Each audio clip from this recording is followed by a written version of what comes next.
तारांकन कहानी का शीर्षक, अंधेरे से उजाले तक तारांकन तारांकन। भाग एक, छोटा सा गांव और बड़ा सपना। उत्तर भारत के एक छोटे से गांव सोनपुर में एक लड़का रहता था, आरव। गांव साधारण था, कच्चे रास्ते, मिट्टी के घर, बिजली कभी आती तो कभी चली जाती। लोगों की जिंदगी खेती और मजदूरी के इर्द गिर्द घूमती थी। आरव के पिता रामदीन गांव के सरकारी स्कूल में चपरासी थे।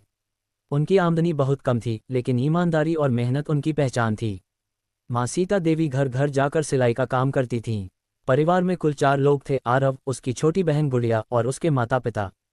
घर की हालत कमजोर थी, लेकिन एक चीज की कभी कमी नहीं थी, संस्कार और सपनों की। आरव पढ़ने में तेज था। वह रोज मिट्टी के तेल के दिए की रोशनी में पढ़ाई करता। जब उसके दोस्त खेलते, वह किताबों में डूबा रहता।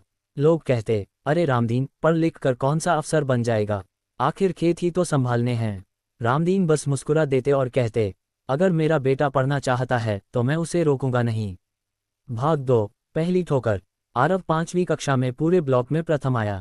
शिक्षक बहुत खुश थे। उन्होंने कहा, आरव में बहुत प्रतिभा है, इसे आगे पढ़ाना चाहिए। लेकिन आगे पढ़ाई के लिए शहर जाना जरूरी था।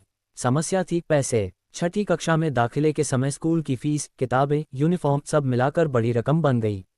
रामदीन की तनख्वाह कम थी और माँ की कमाई अनिश्चित। एक रात आरव ने अपने माता पिता की बात सुनी। माँ बोली, शायद आरव को पढ़ाई छोड़कर काम करना पड़े। पिता चुप रहे। अगले दिन आरव ने कहा, बाबूजी, अगर पैसे नहीं हैं तो मैं पढ़ाई छोड़ दूंगा, मैं काम कर लूंगा। रामदीन की आंखों में आंसू आ गए।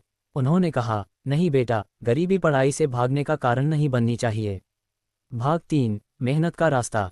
रामदीन ने 2 अतिरिक्त काम शुरू किए, रात में चौकीदारी और छुट्टी के दिन खेतों में मजदूरी। माँ ने सिलाई के साथ साथ लोगों के कपड़े धोने का काम भी शुरू कर दिया। आरव ने भी सुबह अखबार बांटना शुरू कर दिया। दिन कठिन थे, कई बार भूखे पेट सोना पड़ता, लेकिन किसी के चेहरे पर शिकायत नहीं थी। आरव अब पहले से ज्यादा मेहनत करने लगा। उसे पता था कि उसके सपनों की कीमत उसके माता पिता चुका रहे हैं। भाग 4, गिरना और संभलना। 8वीं कक्षा में आरव का रिजल्ट खराब आया। वह पहली बार फेल हो गया। वह टूट गया। उसे लगा कि उसने अपने माता पिता की मेहनत बर्बाद कर दी। उसने स्कूल जाना बंद कर दिया। एक दिन वह नदी किनारे बैठा रो रहा था। वहीं से गुजर रहे उसके शिक्षक शर्मा जी ने उसे देखा।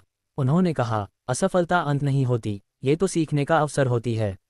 उन्होंने आरव को समझाया कि असफल होना कमजोरी नहीं, हार मान लेना कमजोरी है। आरव ने दोबारा खुद को संभाला।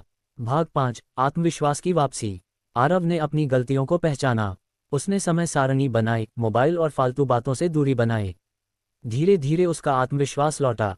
10वीं की बोर्ड परीक्षा में आरव ने जिले में टॉप 10 में जगह बनाई। पूरा गांव गर्व से भर गया। वही लोग जो कभी ताना देते थे, अब कहते थे, रामदीन का बेटा तो हीरा निकला। भाग 6, सबसे बड़ी परीक्षा।